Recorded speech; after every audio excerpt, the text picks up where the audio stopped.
हैं। देखो आपको सपना आता है, आप सबको सपना आता है कि नहीं? सपने से वंचित कोई नहीं है, लेकिन आप कभी समझ नहीं पाए कि सपने आते कैसे हैं। आपने कभी समझ नहीं पाया। जब रात में अंट संट 12 बजे खा के ऐसे ही सो जाते हो तो वो हजम नहीं होने के कारण गैस बनता है, समझा? तो अब आप ऐसे सो गए तो गैस निकलेगा कहाँ?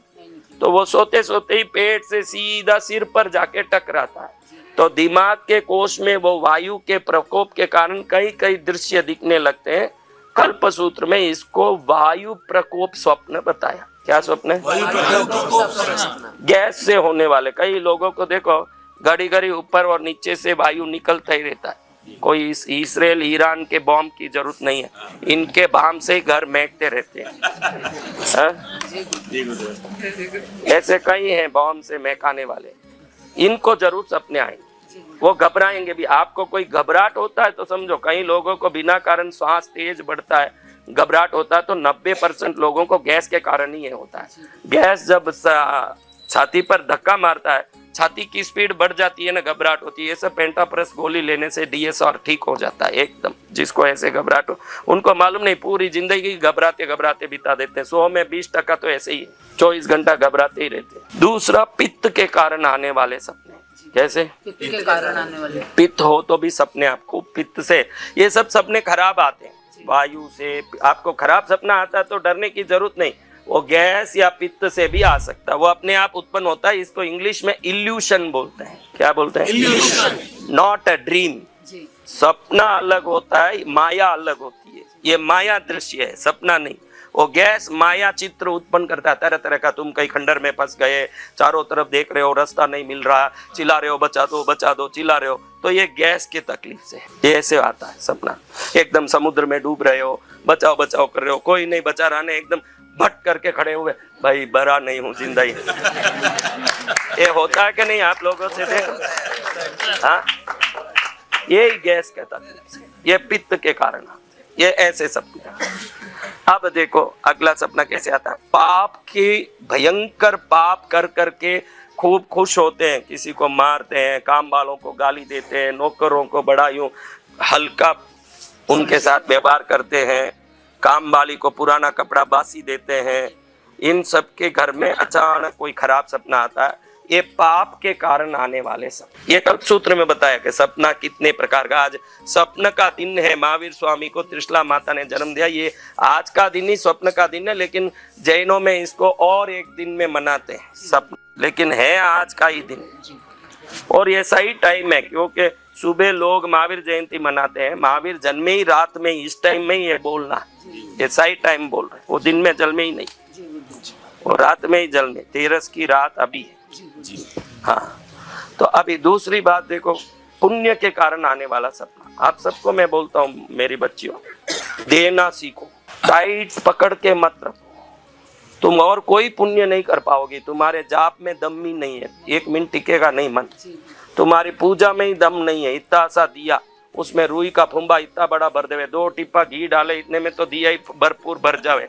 फिर इधर जलाई नहीं, इधर देखा, उस जब तक तो दिया ही इतना बड़ा दिया इसका, बहुत बड़ा। उसमें कह के माँ तुझे खूब दिया चढ़ा रही हूँ, मुझे मर्सिडीज कार दे देना। ओके, मर्सिडीज कार में तो 50 लीटर डीजल भरता, तू मेरे को 50 मिली दिया तो पहले भर। 5 मिली दिए का घी का पता नहीं, और 50 लीटर भरने वाला मर्सिडीज मांग रही है पहले। हाँ, हम मांगे कितना न देवे कितना। देखो बहन, नारियल भी लेगी मंदिर के लिए, खट खट बजा के दुकान से लेगी, क्योंकि भगवान के लिए तो बजाने की क्या जरूरत है। वापस घर ले जाके चटनी बनाना है तो बढ़िया है कि नहीं, चेक करें उसको, भाई ये चटनी बनने लायक नारियल है कि नहीं। क्यों वो चढ़ गया, पुजारी वो शिवलिंग के सामने रख भी दिया, महाराज मेरा नारियल दो। इन बहनों को मालूम पड़ जाए कि नवरात्रि में और सब देव उत्सव में जो भी चढ़ा रहे, ये देवता आके खाने वाले हैं। उस दिन से सब सूखा खोले का एक टुकड़ा ही रखने वाली बस। और खाली हो गया तो उस दिन से उसको मालूम है कि मिश्री चढ़ाओ, मखाना चढ़ाओ, पेड़ा चढ़ाओ, क्योंकि वापस तो मेरे को ही तो मिलना है। नाम भगवान का है ना काम। जिस दिन वो आके ही खाए ले तो फिर कहे कि प्रभु आपके लिए एक छोटा टुकड़ा रखा, आप खा लीजिए, इतना ही। हाँ, तो देना सीखो। देखो गुरुवार है, मछलियां यहाँ कहीं है क्या? गुरुवार को मछलियों को ढूंढ के जाओ, आटे की गोलियां बना के डालो। तुम कितने भी कष्ट में हो, 3 गुरुवार करो, तुम्हारा कष्ट से मुक्ति आश्चर्यजनक चीज रूप से होगी। क्यों? चींटियों को देखो, कहीं भी चींटियां हो, चींटियां, काली चींटियां कहीं है क्या? काली चींटियां इस गांव में मैं लाल चींटी ज्यादा देखा। या काली हो, वहां चावल का आटा डालो, इसका फायदा ब्रह्मांड में नहीं होगा। देखो कांची शंकराचार्य स्वामी कहते थे, सर्वोत्तम पुण्यवान 1 लाख लोगों का अन्नदान करता है। मैं भी देखो यहाँ 1 लाख लोगों का कर दिया। लेकिन आप ये ध्यान रखो, मेरा नहीं था, वो सब आपका ही था। मैं तो मजाक कर रहा हूँ। आप सुनो मेरी बात। तो साधारण संसारी 1 लाख लोगों का प्रतिदिन क्या अन्नदान कर पाएगा? हाँ, नहीं कर पाएगा। तो काली चींटियां भी तो जीव है, उधर कितनी चींटियां होंगी? तो उधर थोड़ा सा चावल का आटा डालने से भी लाखों का अन्नदान का पुण्य मिलता है, बहुत बड़ा है। आप कोई भी कष्ट में हो, काली चींटी को आटा डाल के देखो, आपको 3 दिन में आपको ये सब कैसे ऐसे लगता होगा। लेकिन जीवों के प्रति हमारी दया तुरंत प्रकृति से कोई ना कोई सहयोग लेके आता है। दया तो आना ही चाहिए। मैं दूसरा कोई उपदेश देता ही नहीं हूँ, मैं तो संस्कार का ही उपदेश देता हूँ। मेरे पास दूसरा चंदन लो न घिसो न यूं तिलक करो न, मेरे पास नहीं भाई। मेरे राम जी तिलक के नहीं, आपके गुण के ही प्यासे। मेरे राम जी ऐसे पागल नहीं है कि आपके चंदन तिलक देख के खुश हो जाएंगे, वो ऐसे खुश नहीं होती। तो समझ लो, चींटियों को आटा डालो। किस किस के पास मछलियों का घर है भाई, मछलियों का तालाब है, वहां जाओ, छोटी छोटी आटे की गोली बना के मछलियों को गुरुवार को डालो। स्वार्थ लोभ से नहीं डालना, सेवा के भाव से डालना। फैन के नीचे हंसते बैठो रोते बैठो, फैन तो हवा ही देगा, दान भी कृपा ही करेगा। सोच से करो ने, तो फैन के नीचे बैठ के रो रहा है, फैन का काम क्या? हंस रहा है, फैन का काम क्या? गुस्सा करना, फैन का काम क्या? तो आप स्वार्थ करके करो कि निस्वार्थ भाव से करो, दान तो अपना कर्म का वापस फल देगा।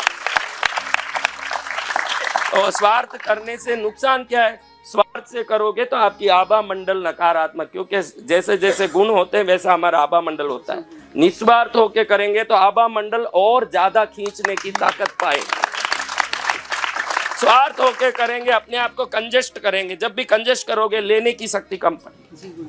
निस्वार्थ हो जाओगे, आप चुंबक बन जाओगे एकदम। देखो बहनों, कोई आपके घर हंसती हंसती आ रही है, कैसे? बहुत प्रेम से, सरल भाव से, और एक यूं एकदम स्वार्थ लेके आ रही है, देख के मालूम पड़े कुछ न कुछ फायदा उठाने आई है। आप किस से संबंध बढ़ाओगे बहनों? हाँ, बोलो जोर से। सरल और हंसते के कुटिल और स्वार्थी? आपको ये तो अब समझ आ गया कि सरल और हंसते लोगों से हम संबंध रखना चाहते हैं, तो सबसे पहले सरल और हंसते लोग आप ही क्यों न बन जाओ? दूसरों को इंतजार करो, दूसरों की इंतजार क्यों कर रहे हो कि कोई सरल और हंसती आए? वो सरल और हंसते लोग आप ही बन जाओ ना। आपके चेहरे में तिल क्यों फुटता है? आपके चेहरे में राई जीरा क्यों फुट रहा है? आप ही वो सरल और हंसते लोगों के जो इंतजार कर रहे हो, पहला उदाहरण आप ही बन जाओ, सबसे बढ़िया रहेगा। तो महाराज, पाप के कारण आने वाले सपने बताए ना आपको, पुण्य के कारण। अभी पुण्य तो दिख नहीं रहा है, ज्यादा कम है। पुण्य ज्यादा होता तो हमारी जीवन शैली में दिखता है। ये जो जिनको भी इधर बीकानेर में, पाली में भामाशाह कहते हैं ना, उनकी निंदा कभी मत करना। ये डबलिंग करके कमाया, ये कुछ किया होगा, पैसा वाला। हमको क्या, हमारी ईर्ष्या ऐसे बोलने के लिए मजबूर करती है कि वो इतना है ना, मैं हूं नहीं, इसलिए उनके लिए कुछ भी बोलते हैं। ऐसे नहीं बोलना। वो पुण्यशाली है कहीं ना कहीं, इसलिए वो पैसा वाला बना, और उस पैसे को दान में लगा के भामाशाही कहलाता है। उसकी कभी निंदा नहीं करनी। जो दान वीरों का निंदा करेगा और गरीब होता जाएगा। हम उसकी प्रशंसा करने जितने शुभ गुणी नहीं है तो उसकी निंदा करके और अपने आप को खड्डे में क्यों गिराए महाराज? हाँ, यूं तो किसी की भी निंदा नहीं करना। शास्त्र क्या कहता है? निंदा करने वालों को क्या मिलता है बहनों? तुमने किस ने कभी निंदा ही नहीं की, वो सब बात ऊंचा करो। निंदा करे तो क्या होता? आज शास्त्र का उदाहरण मैं देखो, जो भी बोल रहा हूँ शास्त्र बोल रहा हूँ कि मनगढ़ंत बोल रहा हूँ? मेरा एक ही नियम है, मैं शास्त्र का उदाहरण बताऊंगा। उसमें कल्पसूत्र बोलूंगा, रामायण बोल रहा हूँ, कुछ भी शास्त्र का उदाहरण है आपके पास। मैं शास्त्र क्या बोलता है? निंदा करने वाले को प्रायश्चित क्या? ये अब आप सोच लो, निंदा करने वालों को प्रायश्चित। मैंने एक निंदा की, आपने अभी तक कितनी निंदा की बहनों? गिन सकते हैं? तो एक बार निंदा किया तो प्रायश्चित किया। समझो राजस्थान राज्य है, कुछ 1000 किलोमीटर में होगा, तो हिमालय पर्वत जितना, कितना रुई, उस रुई को पूरे राजस्थान के हर एक फुट में बिखेर दो। पूरे राजस्थान में, बीकानेर में नहीं, बीकानेर संभाग में नहीं, जिले में नहीं, पूरे राजस्थान में वहां बिखेर दो। अब जोर से तूफान आए, आंधी आए, ये रुई सब क्या होगा? कहाँ उड़ेगा? सब जगह कहाँ जाएगा? तो जो निंदा करता है, अब प्रायश्चित यही है कि वो पूरा रुई वापस इकट्ठा करके वो पहाड़ को वापस सही करें, तब वो पूरा होता है प्रायश्चित। यही है प्रायश्चित। अब ये करो। अब कितना हिमालय पर्वत का निंदा किया है, उतना इकट्ठा करोगे न भरोगे। अब उतना करके इस संसार में तो तुम्हारा उम्र बस नहीं होगा। और रुई तो कहाँ हिमालय पर्वत जितना रुई, हिमालय पर चढ़ना ही आदमी का बस का बात नहीं, तो इतना रुई बिखेरा नहीं, इतना रुई इकट्ठा करने के लिए तो तुम्हारे लिए 30,000 जन्म भी एक पहाड़ का रुई इकट्ठा करने खत्म नहीं होगा। अभी तक तो कितना पहाड़ भेला किया।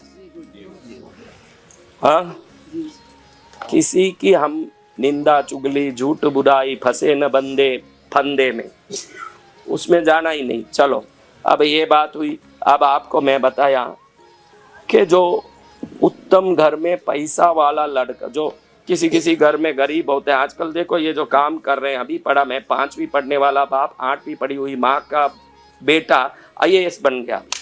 पढ़ा ना न्यूज़? ऐसे बहुत होते, रिक्शा वाले का, ऑटो वाले का, सब IAS हो गए। तो ये बच्चे